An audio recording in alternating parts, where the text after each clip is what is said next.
Ryan, other than scoring points, offensively, when you look at the metrics, what's like the most important stat, like in your mind? Is it yards per play? Just what's the most important stat that you look at? There's not just one, but I do think first downs is really important because that means if you believe in the plan to win, which is the field position game, which is more important in the bigger games you get into, then I think that matters because if you get the more first downs, you're tilting the field to your advantage. But then I also think scoring in the red zone, if you believe in the field position game, when you get into the red zone, you have to score touchdowns. It can't just be field goals. So I think when you combine those things, then everything else comes into play, yardage, points per game. But if you don't have a lot of first downs, you don't score touchdowns in the red zone, you're going to have problems. So.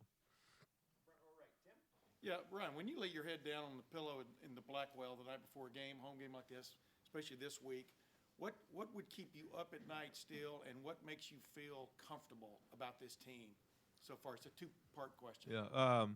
Well, I think the thing that keeps you up is making sure that our guys and our team understand the opportunity that they have. And I mentioned this before. As you get older in life, you realize that time waits for no one, and opportunities come around like this, every so often, but only a few times in your life. And that maybe when you're young, sometimes you think that they're going to always be around, or this is something that's normal, and it's not. And so making sure that our team understands that, grabbing on a hold of that, not letting go, and making sure that we show up every Saturday and play as hard as we can and prepare. Those are the things that you think about. What allows you to sleep, I guess, the second part of your question would just be the leadership in this team and the way that we practice. Because, we believe that the way that you practice during the week is how you're going to play. And so I thought we've had a better day of practice yesterday than we've had in a long time. Guys were sharp. Guys were on it. It was a good practice, and that allows you to fall asleep after twisting and turning a few times. Second row, Midlish. Tony? Ryan, all of these new games that you're having, what kind of impact does that have on recruiting and bringing guys in for visits? How much more difficult does it make it, or what are the challenges? Well, if someone doesn't have a bye week or is playing on a Friday night game, it's hard to get them in if they live a little further away for a noon game.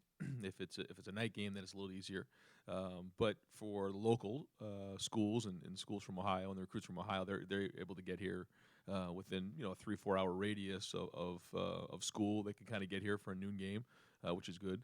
But for the guys who live a little further away, it's a little bit harder to get here. Do you think the noon games are going to pose a bit of an issue moving forward if Fox, say, continues to do this? Is that not something maybe you'd want to see? Like, would you prefer more 3:30s or? That's not something that I really think about all that much. Although I do enjoy the noon game.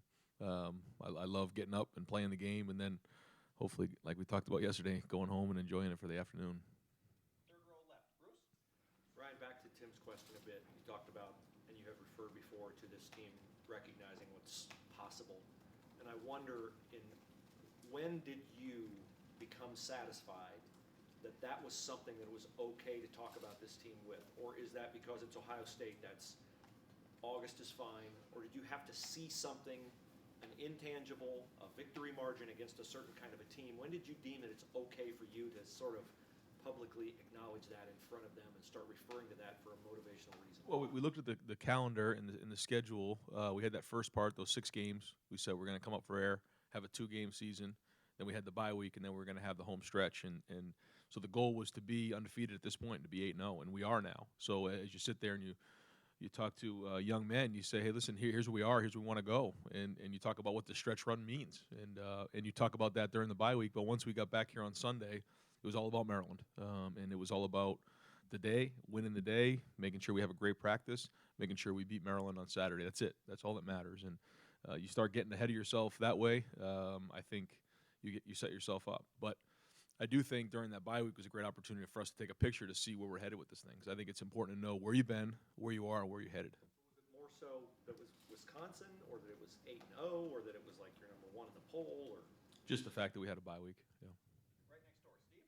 Yeah, Coach, going back to the Wisconsin game, it appeared they came very close twice to blocking the punt, and then they got it on the third time. Just curious internally, what's the discussion during a game as to we've got to shore this up, or we've got is that going to become an issue you think going forward with in a quote competitive game in the fourth quarter, that can get you beat. Oh yeah, absolutely get us beat. It could have got us beat last Saturday. So completely unacceptable. The whole thing was ridiculous. We're getting it fixed. It's going to be fixed.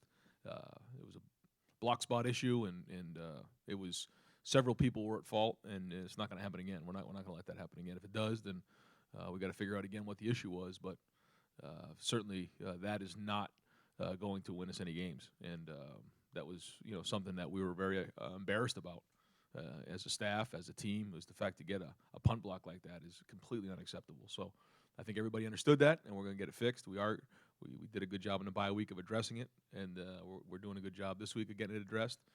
And now we got to go put it on the field. Do you feel, as a head coach, you have an environment where, I don't say anybody's low on the totem pole, but the quality control guy can speak up and say, hey, we gotta do something here. Do you have that environment you feel in your program? I mean, you're rolling along at 9-0 and status quo is going pretty good right now, but is that there for your guys lower on that totem pole to speak up? I think that if it's well thought out, yeah. I mean, everybody, builds respect. Just like any other job. That when people speak up in a group setting, we have a lot of different meetings that we have. We have staff meetings, we have team meetings, we have offensive meetings, defensive meetings, special teams meetings, and when people think things through and bring up good points, then they get some respect and people listen. Then there's other times where people say things and they haven't really thought it all the way through, and you just kind of look at them sideways, and they don't get as much attention. And that's just that's life, though. And so we have a lot of bright people here, a lot of people who have a lot invested here, and it's a group effort. And the more input we can take, we want to listen to people and have. There's a lot of good ideas out there, and then it's the leader's job to make sure that we filter out those ideas and figure out what we're going to do. And so, but certainly love ideas and want guys who are creative in the program. Far left, Lori. Coach, I heard you say a few minutes ago that games get bigger and bigger. How tough is it to convey to 20-year-old guys both the idea that every game should be approached the same, on the one hand, and on the other hand, that some games have higher stakes than others, and sometimes years are more crucial than others? That's not easy to do, but I think it's the approach of understanding that every game, if you lose one of them, they all mean the same. So as you look at each individual game, they all count the same. So now how you approach the game based on what you're seeing, the game plan, all the different things that come into it. There's just a lot of variables: night games, day games, rain, all those things. The style of offense, the style of defense, the style of special teams, and you just adapt each week. But you got 12 games in a regular season, and they all count the same. So you have to approach each game getting yourself mentally, physically, and emotionally ready to play in that game.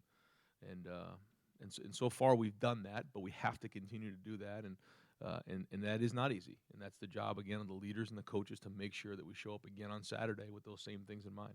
Real quick, Justin said that you told him and JK that this offense hasn't played close to its potential, or that was your message to them? Yep.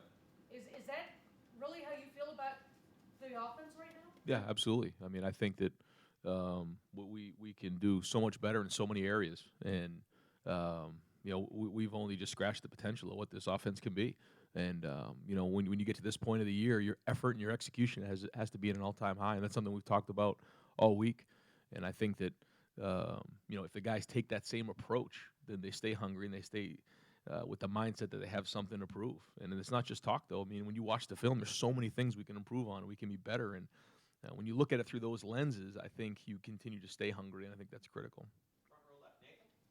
When you were having the real substantive conversations about whether Justin was going to come here with him, was there any kind of an intellectual connection that happened with you and him, and what was that? And is that important as you're bringing in a quarterback? Yeah, it was hard because it was not the typical recruiting deal. So there was not a lot of time to build that relationship. A lot of it was, I wouldn't say a risk, but it was just one of those things, a little bit of a leap of faith on both of our sides. And then as we got to know each other more and more, we connected. And, I think that relationship's building every day. He obviously has a lot of athletic talents, but what ways have you seen his intellectual skills play into the success he's having this year? He's very intelligent. He can handle a lot of information. He does a good job of putting it on the field in a short period of time. And it comes that part of it he comes pretty easy to him. But at this time of the year, we're going against some really good, smart defensive coordinators who have really good schemes. And now that we've put different things on film, we're going to see some things that are going to challenge us and him. So he's got to be on his game more than ever. Front row middle, Joey. When Jonah Jackson went into the transfer portal back in January at Rutgers, you guys were on him pretty quickly. Was it you or anyone on your staff who had noticed him previously before that gave you an inkling that he could be a plug-and-play guy right away this year? Yeah, called Chris Ash right away when he became available, and Chris had nothing but unbelievable things to say about Jonah. And Chris was here and got to know Chris as time went on, and so when he kind of gave a recommendation for Jonah, that was enough for us. And then also watched his film, talked to our guys. Our guys played against him, and thought that on film he was really talented. But then hearing the character reference that we got from Chris was excellent, and he's been nothing but unbelievable with us. He stepped into that room. He's a pro. He brings a certain level of maturity and just stability to that line week in and week out. And I can't say enough about what he's done since he's been here. What did your D-line say about facing him? That he was one of the better guys that they've gone against within the league. As an interior guy, he was strong and powerful in the run game and did a good job in pass protection.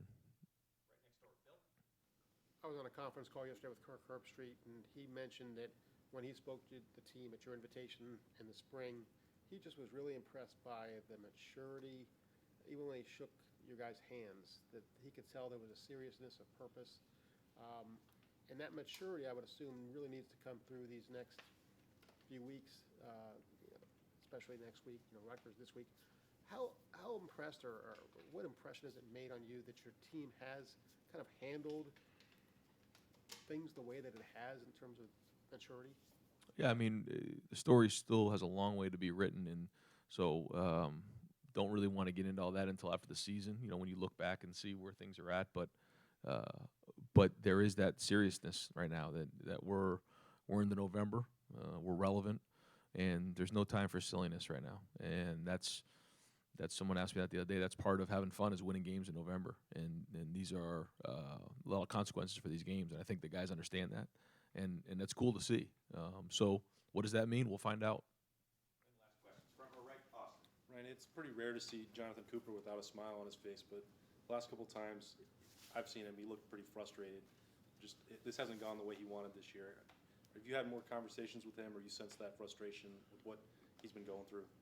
What a special young man, Coop is, and certainly hasn't got on the field the way he's wanted to this year, like you're saying. But he continues to be a really good captain, a really good teammate. He's encouraging to his teammates, even though he's dying to get on the field. And so we're all supporting him and helping him along the way. And we look forward to seeing him back on the field here real soon. Great, Coach, thank you very much. Hey, Ryan, you said